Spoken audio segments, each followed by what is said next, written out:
¿Qué tal? Buen día a todos y a todas. Me presento, yo soy Iris Rocío Santillán Ramírez, soy profesora investigadora de la Universidad Autónoma Metropolitana en la Unidad Azcapotzalco. Soy abogada y criminóloga y desde hace más o menos 15 años trabajo temas sobre género y más especialmente el tema de violencia en contra de las mujeres. Es por eso que hoy vengo a hablarles sobre un tema que me parece fundamental, sobre todo por lo que estamos viviendo en nuestro país, desafortunadamente. El tema de la violencia no solamente que vivimos en las calles, sino sobre todo la violencia que con demasiada frecuencia las propias instituciones a través de sus operadores ejercen. Así pues, el tema del que vamos a hablar se llama Derechos Humanos, Género y Violencia. El objetivo general de esta breve charla es que comprendamos el contenido constitucional que existe en materia de derechos humanos y garantías en el sistema jurídico mexicano.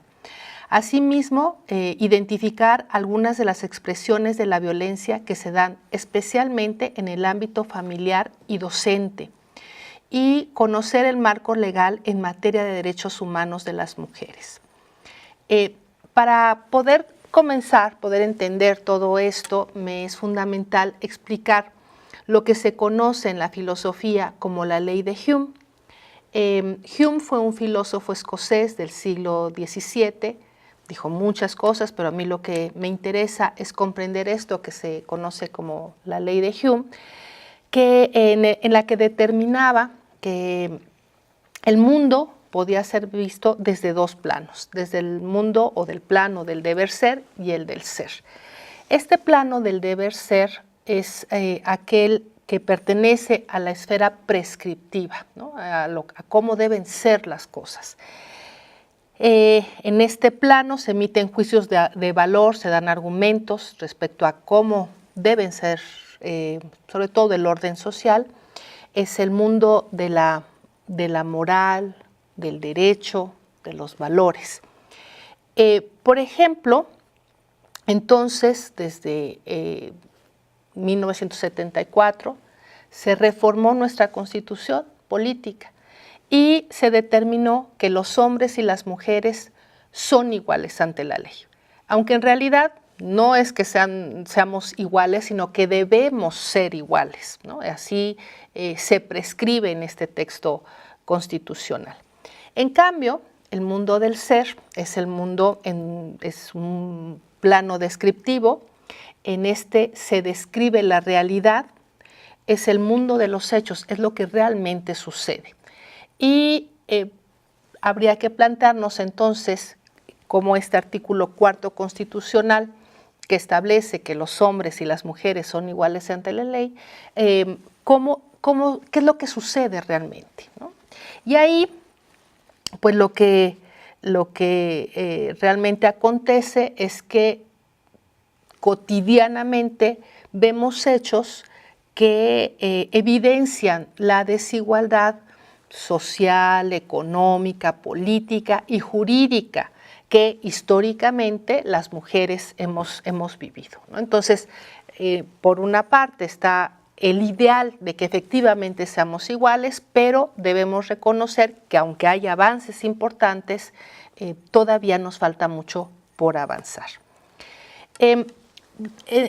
Empecemos con identificar entonces qué son los derechos humanos. Bueno, perdón, algo que es importante en cuanto a la ley de Hume. La ley de Hume también establece, ¿no?, que del discurso del deber ser no podemos llegar a conclusiones del ser. Es decir, del hecho de que el texto constitucional determine la igualdad entre hombres y mujeres, no podemos llegar a la conclusión que ya somos igualmente en derechos y oportunidades, ¿no?, hombres y mujeres. Tampoco se puede establecer, dice la ley de Hume, del discurso del ser, conclusiones al deber ser. Imagínense, por ejemplo, que en este país, de 5 mujeres que viven en pareja, 3 sufren violencia familiar. De este hecho no podría derivarse una ley que diga, bueno, señor, usted tiene derecho a golpear a su esposa porque pues así sucede en el plano de los hechos. Cosa que aconteció hace muy poco en Rusia, ¿no? O sea, efectivamente se dio una legislación en la que se establecía el derecho de los señores para golpear a sus esposas una vez al año, ¿no? Dada la magnitud de la violencia familiar, pues se legisló. Eso, por supuesto, es algo que no se justifica, ¿no? Y que violenta esta ley de Hume. Entonces, ahora sí avancemos en este tema de los derechos humanos, que es fundamental identificar qué son y cómo los derechos que tenemos por el simple hecho de ser personas.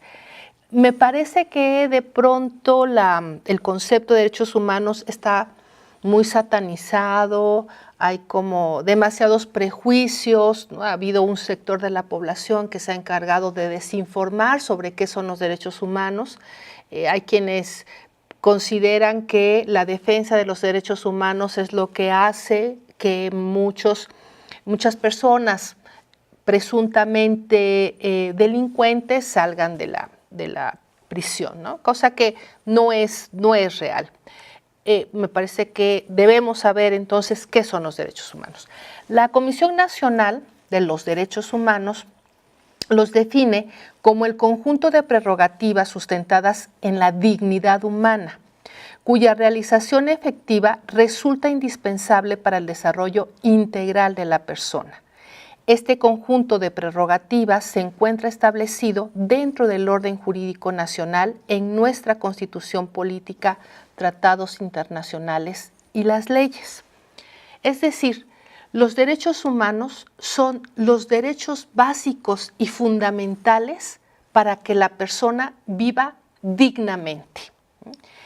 Esto es muy importante porque el reconocimiento de que la persona tiene derechos humanos, lo que está en el fondo determinando es que la persona efectivamente es un ser humano, que es digna de vivir en plenitud. Solo como un breve repaso, porque me parece fundamental, es recordar cómo a través de la historia ha habido diferentes generaciones en materia de derechos humanos. Si tenemos que ubicarlos en el tiempo, en su inicio, digamos, del reconocimiento de estos, tenemos que irnos a 1789, ¿no? A la Revolución Francesa, que fue una revolución eminentemente burguesa, en la que el lema pues era libertad, igualdad y fraternidad, y los revolucionarios emitieron una declaración de los derechos del hombre y del ciudadano.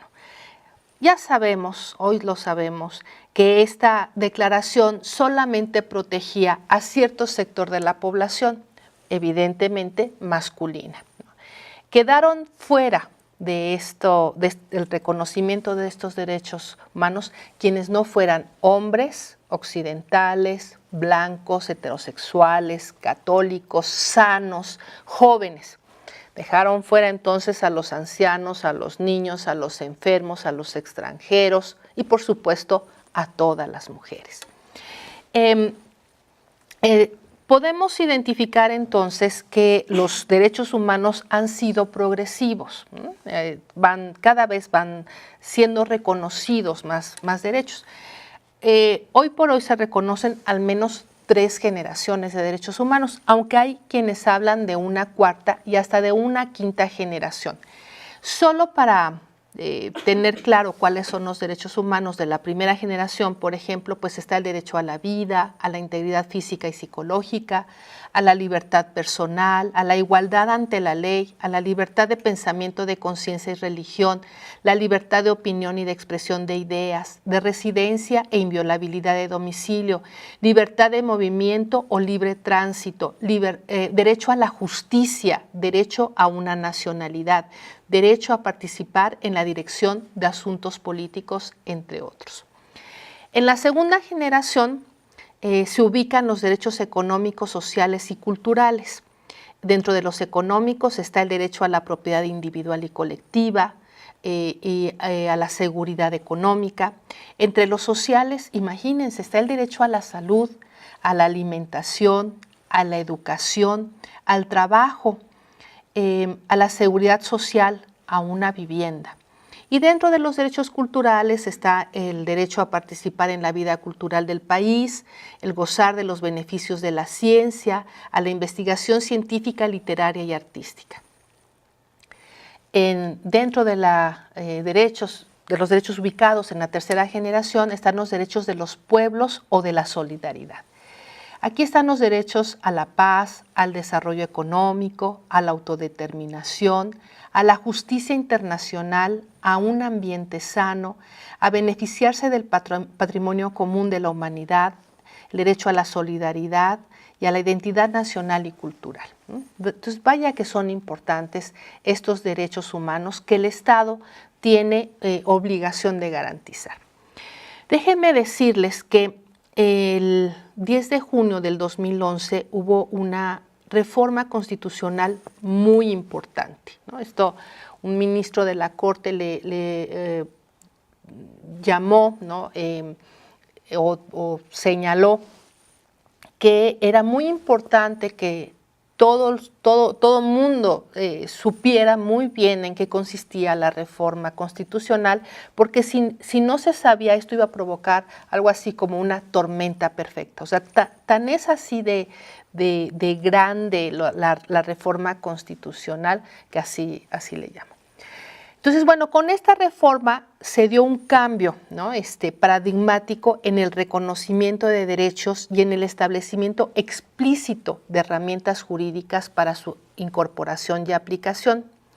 Tales herramientas se encuentran principalmente establecidas en el artículo 1 constitucional. Es fundamental este artículo 1 constitucional, que le voy a dar lectura. Este artículo dice: en los Estados Unidos mexicanos, todas las personas gozarán de los derechos humanos reconocidos en esta Constitución y en los tratados internacionales de los que el Estado mexicano sea parte, así como de las garantías para su protección, cuyo ejercicio no podrá restringirse ni suspenderse, salvo en los casos y bajo las condiciones que esta Constitución establece. Las normas relativas a los derechos humanos se interpretarán de conformidad con esta Constitución y con los tratados internacionales de la materia, favoreciendo en todo tiempo a las personas la protección más amplia. Todas las autoridades, en el ámbito de sus competencias, tienen la obligación de promover, respetar, proteger y garantizar los derechos humanos de conformidad con los principios de universalidad, interdependencia, indivisibilidad y progresividad. En consecuencia, el Estado deberá prevenir, investigar, sancionar y reparar las violaciones a los derechos humanos en los términos que establezca la ley.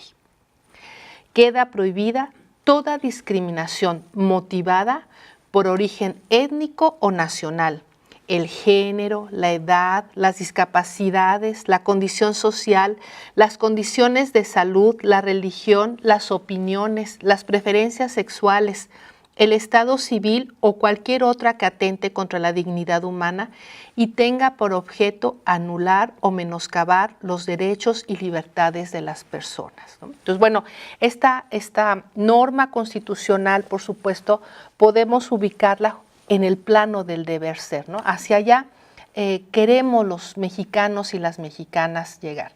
Un poco desglosando este artículo 1 constitucional, es importante identificar lo que en materia constitucional se conoce como la cláusula de interpretación conforme.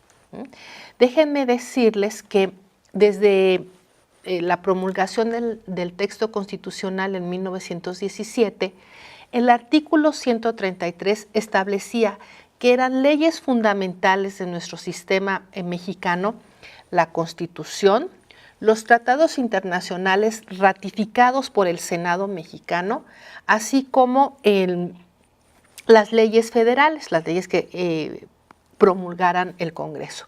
Sin embargo, durante muchas décadas, el Poder Judicial Federal interpretó que los tratados internacionales no eran obligatorios de aplicarse y en todo caso solamente los ministros de la Corte podían aplicarlos, ¿no? Entonces, pues se hacía como un poco ineficaz la existencia de esos tratados internacionales, sobre todo en materia de derechos humanos. Por eso es tan importante esta reforma, porque hoy por hoy existe la obligación de hacer efectivo, ¿no? O sea, de conocer y de aplicar todos los tratados y convenciones en materia de derechos humanos. Quienes somos abogados, abogadas, si teníamos que aprendernos este número de códigos y de leyes, bueno, pues esto se amplió, ¿no?, enormemente en virtud de que tenemos que conocer todo este ordenamiento internacional que por supuesto favorece a la ciudadanía. Otro punto importante, otra cuestión importante que se reformó es esta atribución al Estado mexicano de las obligaciones de promover, respetar, proteger y garantizar los derechos humanos. Y el Estado mexicano, pues no es así como un ente nebuloso, ¿no?, sino que el Estado tiene operadores. Y ahí quienes de alguna u otra manera trabajamos para el Estado, tenemos esa obligación de promover, respetar, proteger y garantizar los derechos humanos. Es decir, si nosotros violentamos de alguna manera todos los derechos que están reconocidos en los tratados internacionales, podríamos estarnos ubicando como violadores o violadoras a los derechos humanos. Ahorita me voy a explicar mejor. También esta reforma plantea que la interpretación de los derechos humanos debe atender a los principios de universalidad, o sea, los derechos humanos son para todos. No dice, bueno, pues para los niños no, o para los muy ancianos no, o para los extranjeros no, o para los homosexuales no. No, los derechos humanos son para todos. Además, hay una interdependencia. Es como si fuera una cadena donde cada derecho es un eslabón y cuando se viola uno, se violan todos los derechos. Indivisibilidad, porque son indivisibles estos derechos, y progresividad. Bajo la idea justamente de que estos derechos, pues ahorita hay unos, pero puede haber muchos más. También trajo consigo, y es muy importante, la inclusión al final del artículo primero constitucional, donde se plantea que queda prohibida todo tipo de discriminación, se incluyó que tampoco podía discriminarse por cuestiones de preferencias sexuales. Es decir, esta prohibición de discriminación ya estaba prohibida, pero hoy por hoy toma una nueva dimensión con toda la reforma del artículo primero constitucional, y además esta idea de las preferencias sexuales justamente orientado a pues prevenir, sancionar y erradicar cualquier tipo de violencia que se dé en contra de algunos grupos de personas que no sean heterosexuales, ¿no? Y también se da el fortalecimiento y la expansión de las funciones de los organismos autónomos de derechos humanos debido a que a partir de la reforma tienen facultad para conocer de asuntos de índole laboral, facultad de investigación de violaciones graves a derechos humanos y acción de inconstitucional en materia de derechos humanos, ¿no? Entonces, bueno, es muy, muy importante esta reforma. Y me voy a concentrar sobre todo en el tema de la discriminación, porque resulta pues que a pesar de que somos iguales hombres y mujeres, la realidad en el plano de los hechos existe hoy por hoy enormes diferencias, ¿no? Aquí en esta lámina que presento, que son datos extraídos de un diagnóstico que hizo el Foro Internacional Económico en el año 2016, pues plantean ciertos indicadores que evidencian que todavía existen graves diferencias, ¿no?, entre las vidas de hombres y mujeres. Entonces, aunque a nivel internacional la población somos 50-50, ¿no?, hombres y mujeres, las que trabajan más son las mujeres, ¿no? El 52% de horas trabajadas son por parte de mujeres, pero el dinero no los tenemos las mujeres, solamente el 10% del dinero que circula lo tienen las mujeres. Peor aún, la tierra en propiedad solamente lo tiene el 1% de mujeres.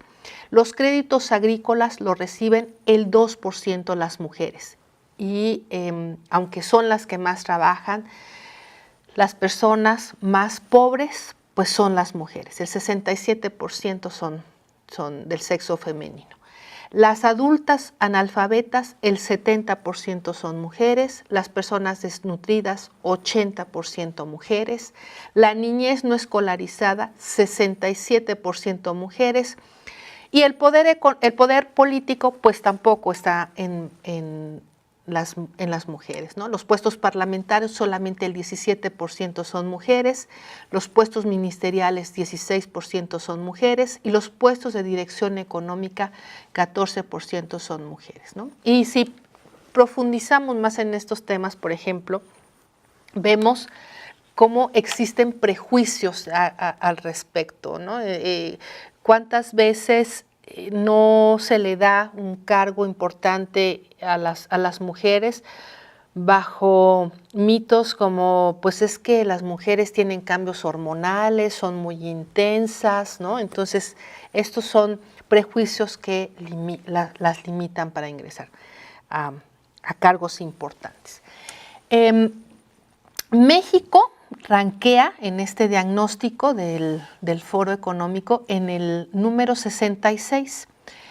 En el diagnóstico del 2014 ranqueaba en el número 80, o sea que ha tenido avances importantes, ahora está en el número 66, y eso en gran razón, dada las reformas en materia electoral, ¿no?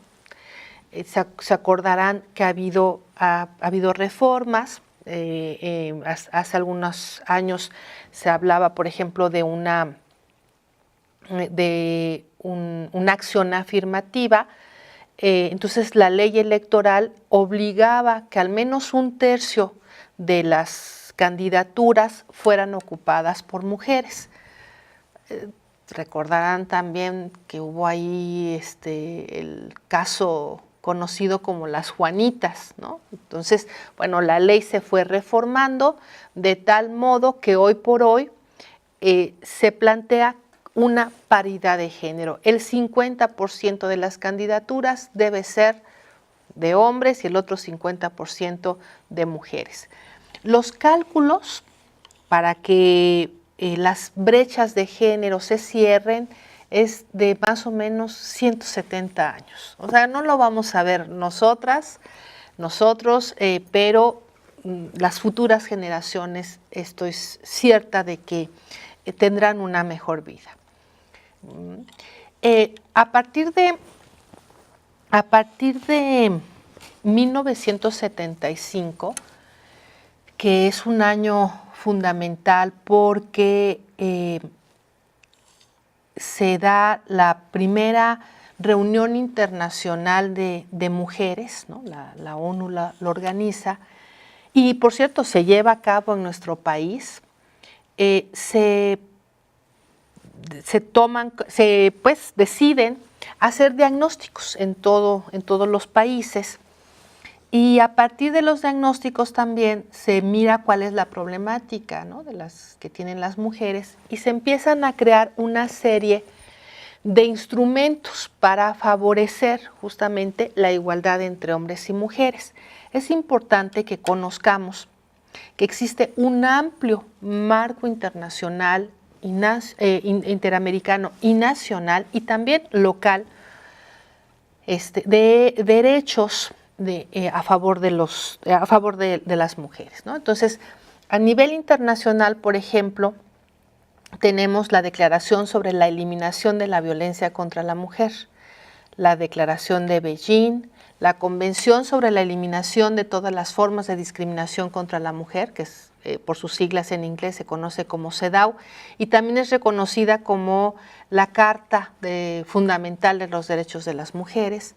Está el Protocolo Facultativo de la CEDAW y el Protocolo para prevenir, reprimir y sancionar la trata de personas, especialmente mujeres y niños, que complementa la Convención de las Naciones Unidas contra la Delincuencia Organizada Transnacional, ¿no? Ese es el protocolo que justamente va orientado a erradicar un problema que es gravísimo en México, que es la trata de personas con fines de explotación sexual. Y estos son específicos, ¿no? Pero en realidad todos los tratados internacionales en materia de derechos humanos pues, nos protegen. En el ámbito interamericano tenemos la Convención Americana sobre Derechos Humanos, conocida como Pacto de San José, y la Convención Interamericana para Prevenir, Sancionar y Erradicar la Violencia contra la Mujer, la Convención de Belém do Pará.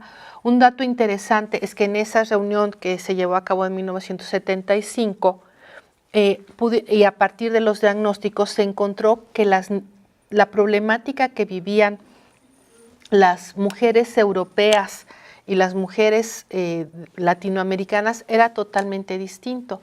Mientras aquellas luchaban, por ejemplo, por igualdad en salarios, acá el problema fundamental era la violencia, ¿no? Y la violencia generada en la familia. A nivel nacional tenemos pues, el artículo 4 constitucional, la Ley Federal para Prevenir y Eliminar la Discriminación, la Ley General de Igualdad para Mujeres y Hombres, la Ley General de Acceso de las Mujeres a una Vida Libre de Violencia, la Ley para Prevenir y Sancionar la Trata de Personas y la Ley para la Protección de los Derechos de las Niñas, Niños y Adolescentes. Las leyes generales debemos de entender que son leyes marco y que cada entidad federativa tiene su propia ley estatal, ¿no? O en el caso de la Ciudad de México, pues tenemos nuestra ley, por ejemplo, nuestra ley de acceso de las mujeres a una vida libre de violencia de la Ciudad de México. Algo fundamental que a mí me interesa pues, exponer acá es que a través de todas estas leyes plantean la necesidad de construir los roles de género, ¿no? Porque a través de los roles de género se ha perpetuado la desigualdad entre hombres y mujeres. Dice la sociología que existen diferentes mecanismos de control social que van orientados a connormar al ser humano para encontrar para pues, construir un determinado orden social. El orden social en el que vivimos es eminentemente patriarcal. Se han favorecido los derechos del sujeto masculino a costa de pues, quitarles derechos a las mujeres. Estoy segura que han hablado ya de sexismo en estas charlas, y el sexismo es pensar que existe un sexo que está para servirle al otro, ¿no? Y en gran medida esto lo hemos aprendido en el seno familiar, ¿no? Cuando no les enseñamos a nuestros hijos varones a hacer trabajos domésticos y sí les enseñamos a nuestras hijas, por ejemplo, a que deben de atender a los hermanos o al papá o al abuelo, ¿no? Por el simple hecho de ser varones. Este tipo de educación pues se prolonga también en la escuela. Acá está una lámina, ¿no? donde vemos cómo todavía hay libros de texto donde identifican como un rol propio de la mujer la cocina, ¿no? Los trabajos domésticos. Entonces, mi mamá cocina, mi papá trabaja. También invisibilizando el trabajo de las mujeres, como si el trabajo doméstico no fuera trabajo. Que no se remunere es otra cosa, pero vaya que es trabajo, ¿no? O mi mamá es bonita y mi papá es inteligente. Entonces nos van indicando cómo deben ser los hombres y las mujeres. Y esto nos pone en desventaja.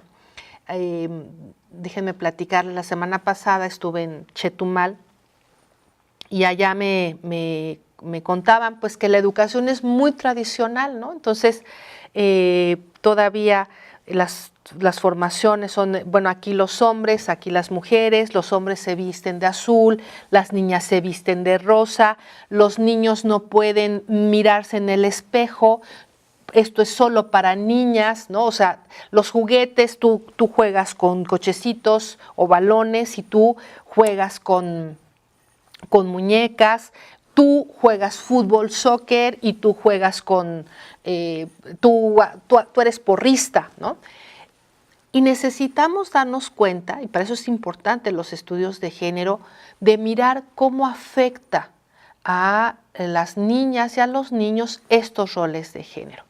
Pensemos que cuando a una niña no se le permite o no se le incentiva para practicar ciertos deportes, pues cuando sean adultas les va a costar más trabajo hacerlo y esto les puede provocar problemas de salud, ¿no?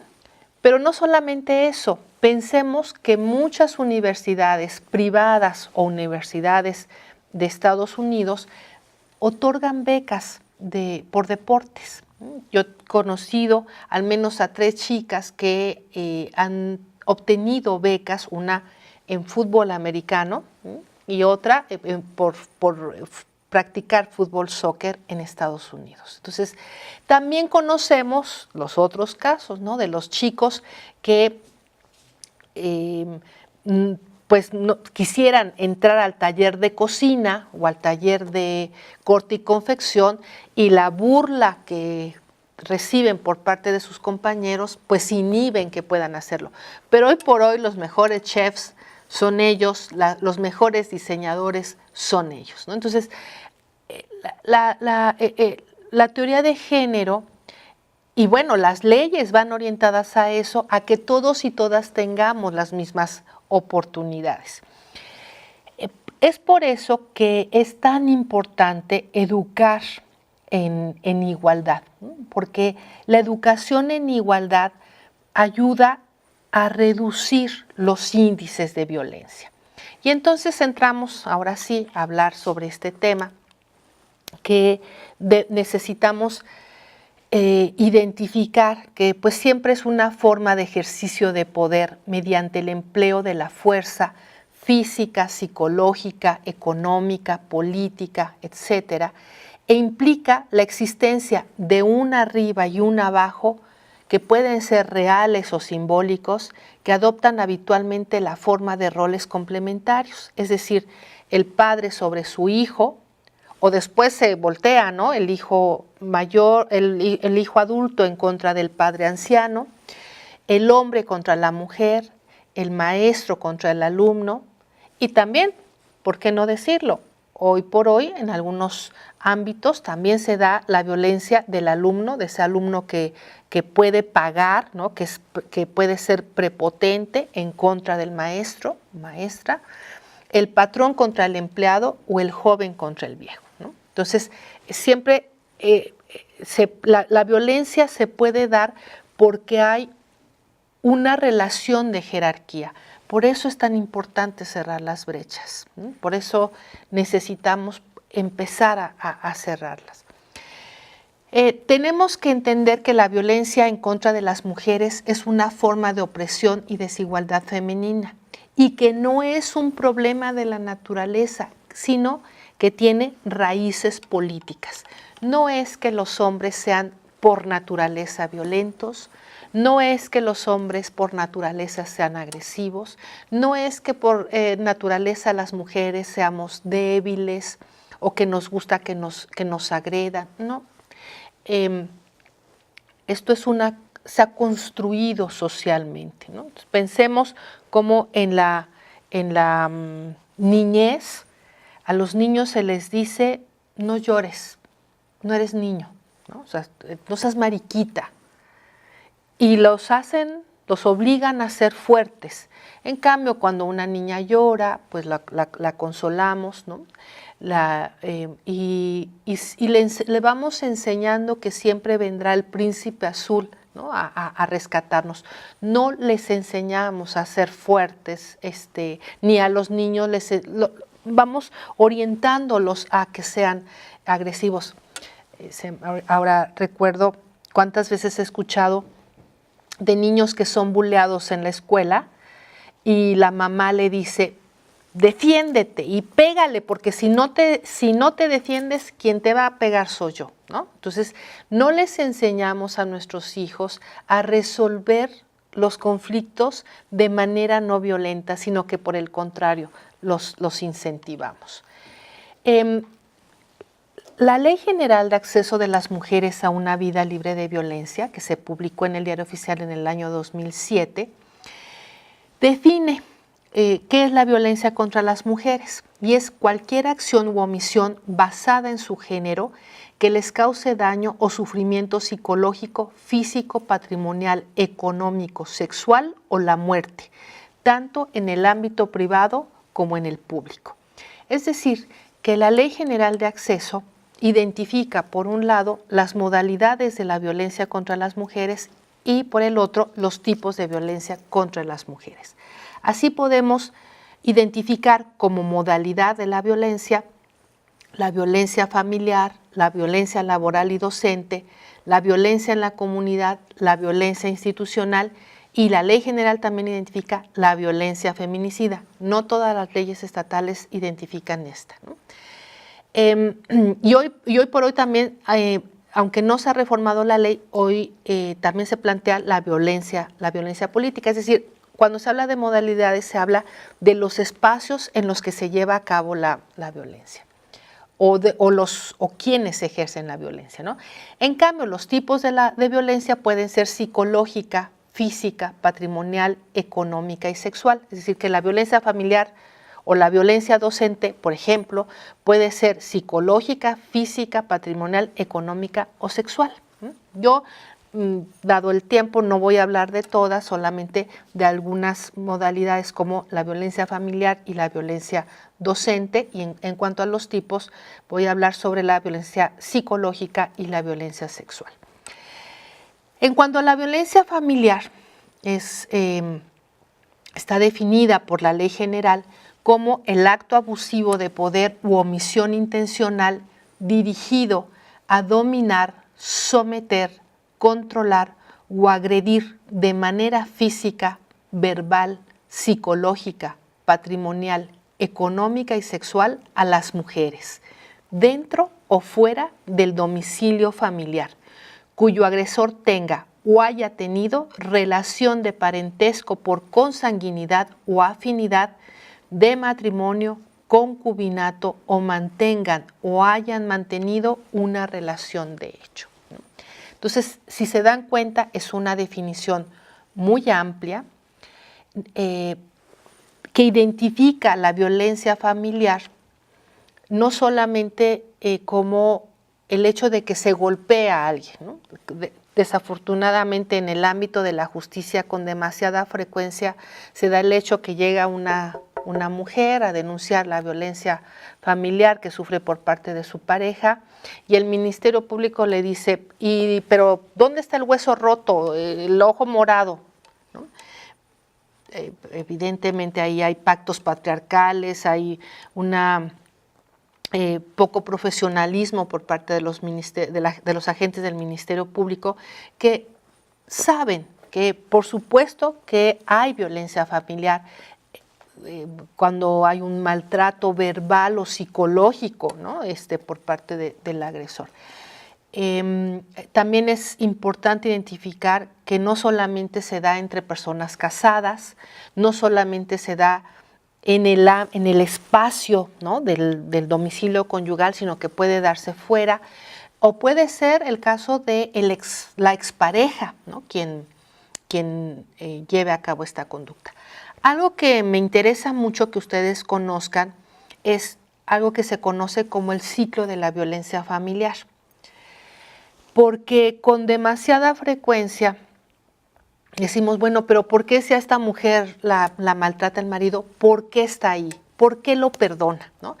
Siempre tenemos alguna prima, hermana, amiga, alguna conocida que de verdad nos desespera, ¿no? Porque decimos, pero ¿cómo es que no lo deja? Pues no lo deja porque nuestra psique está construida de tal manera que funciona, ¿no?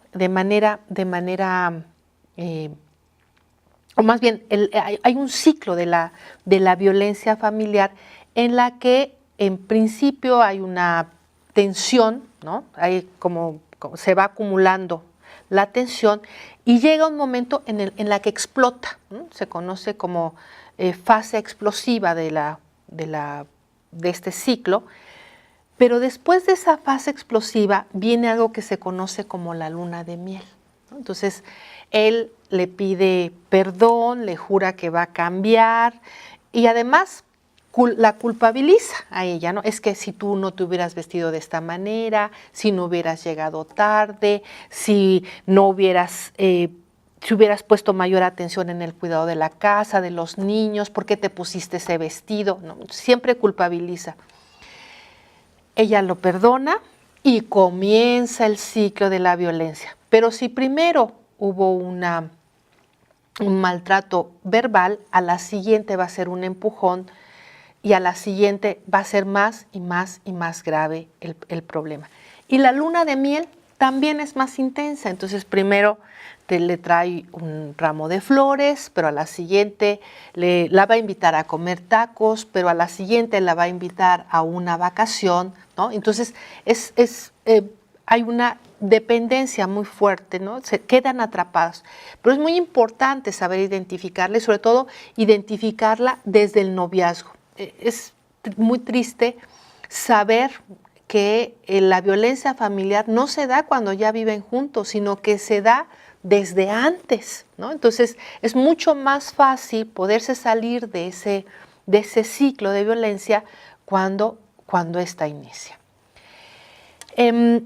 La violencia docente, que es otra modalidad, se ejerce, de acuerdo a la Ley General de Acceso, por las personas que tienen un vínculo docente o análogo con la víctima, independientemente de la relación jerárquica, consistente en un acto o una omisión de poder que daña la autoestima, salud, integridad, libertad y seguridad de la víctima e impide su desarrollo y atenta contra la igualdad. Puede consistir en un solo evento dañino o en una serie de eventos cuya suma produce el daño. También incluye el acoso o el hostigamiento sexual. Constituye violencia docente, dice la ley, aquellas conductas que dañen la autoestima de las alumnas con actos de discriminación por su sexo, edad, condición social, académica, limitaciones y o características físicas que les infligen maestros o maestras. Entonces es muy importante porque no solamente son actos discriminatorios, sino que son actos que violentan los derechos humanos de las niñas. Entonces fíjense, esto he escuchado que a veces se forman equipos, ¿no? Para algunos concursos y a las niñas no las nombran capitanas, por ejemplo. a pesar de que son ellas las que con mucha frecuencia tienen mejor promedio que los niños, pero por una cuestión de roles de género a ellas no las nombran. O impedir que practiquen ciertos deportes o que hagan ciertas actividades. En el ámbito universitario, por ejemplo, se da con demasiada frecuencia que en las carreras de ingeniería hay profesores que no toman en cuenta a las chicas. Yo doy clases en Derecho y he sabido de profesores que les dicen, es que tú ¿qué estás haciendo aquí? Tú te vas a casar, ¿no? Le estás quitando un espacio a un hombre que sí va a ser un muy buen abogado. Entonces, bueno, necesitamos hacer conscientes cómo estos estereotipos de género y los roles de género con mucha frecuencia pues llevan a violentar a las niñas y a los niños. La violencia psicológica, que es un tipo de violencia que puede darse en el ámbito familiar o docente, por ejemplo, pues son actos o omisiones que dañan la estabilidad psicológica y que pueden consistir en negligencia, abandono, descuido reiterado, celotipia, insultos, humillaciones, devaluaciones, marginación, indiferencia, infidelidad, claro, esto en el ámbito familiar, comparaciones destructivas, rechazo, restricción a la autodeterminación y amenazas, las cuales conllevan a la víctima a la depresión, al aislamiento, a la devaluación de su autoestima e inclusive al suicidio. Entonces, bueno, ahí también creo que se abre la posibilidad de hacer evidente, ¿no?, de cuántas veces hay casos de bullying, ¿no?, y el personal docente poco hace para impedir este problema. Hay una omisión por parte de profesores y profesoras en ocasiones, ¿no?, frente a este problema. Bueno, pues ahí por supuesto habría violencia, ¿no?, porque hay un deber de cuidado por parte del personal docente para impedir este tipo de casos. O la violencia sexual, ¿no?, que desafortunadamente pues no es poco frecuente, ¿no?, en ámbitos escolares, sobre todo a nivel a nivel secundaria, preparatoria, ya ni se diga a nivel universidad, pero que también a nivel primaria hemos sabido casos muy graves, ¿no? Entonces, bueno, la violencia sexual es cualquier acto que degrada o daña el cuerpo y o la sexualidad de la víctima y que por tanto atenta contra la libertad, dignidad e integridad física. Es una expresión de abuso de poder que implica la supremacía masculina sobre la mujer al denigrarla y concebirla como objeto. Yo creo que algo interesante, por ejemplo, que me decían ahora en Chetumal, era como cuando se da la clase de educación sexual, si se va a hablar del cuerpo de los hombres, se saca del salón a las mujeres y viceversa, ¿no? Pues bueno,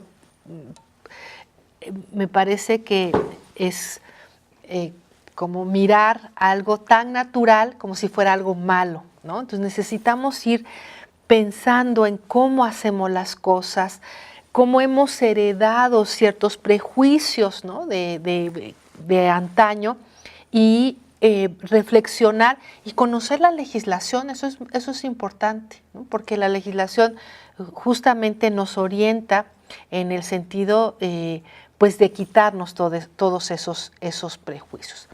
Por último, les quiero comentar sobre la violencia feminicida, ¿no?, que es la forma extrema de violencia de género contra las mujeres, producto de violación de sus derechos humanos. Entonces, esto es muy importante porque, claro, hablamos de feminicida y pensamos en el feminicidio, ¿no?, que es muy grave, pero también existe esa violencia feminicida, ¿no?, que viene justamente de los operadores del Estado.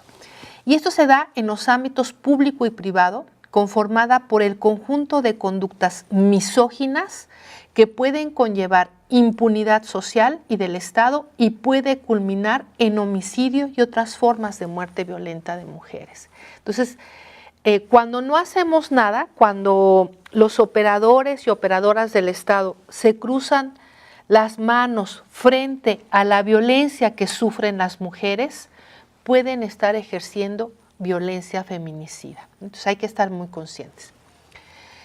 Por último, ¿por qué tendríamos que estar interesados e interesadas en trabajar a favor de la igualdad y de que se cierren las brechas de género? Fíjense que en este diagnóstico que hizo el Foro Internacional Económico, se plantea, pues se mira, se observa los países mejor ranqueados. Algunos de ellos pues son Islandia, Finlandia, Noruega, Suecia, Dinamarca. Yo les comentaba pues que soy criminóloga y me interesa el tema de violencia. Yo lo que hice con estos datos es mirar también qué países tienen el mejor ranking en materia de no violencia. Y resulta que coincide. Es decir, aquellos países en los que hay menos desigualdad de género, también hay menos violencia. Y por lo tanto, las personas son mucho más felices. Me parece que en ese sentido, todas y todas debemos colaborar para reducir esas brechas de género en las cuales hemos participado, en tanto que vivimos en una sociedad cuyo orden es patriarcal. Entonces, hay mucho que leer, hay mucho que entender y mucho que cambiar, me parece, no solamente en el ámbito profesional, sino en el ámbito social y familiar. Y yo con esto termino. Espero que pues les haya dejado al menos la inquietud, ¿no?, de conocer estas leyes a favor de los derechos de las mujeres, reflexionar si ejercemos o no violencia y poder efectivamente trabajar en favor de una mejor sociedad. Les dejo mi nombre y mi correo electrónico. Si hubiera alguna duda, con mucho gusto pues recibiré sus correos y prometo contestarles. Muchas gracias.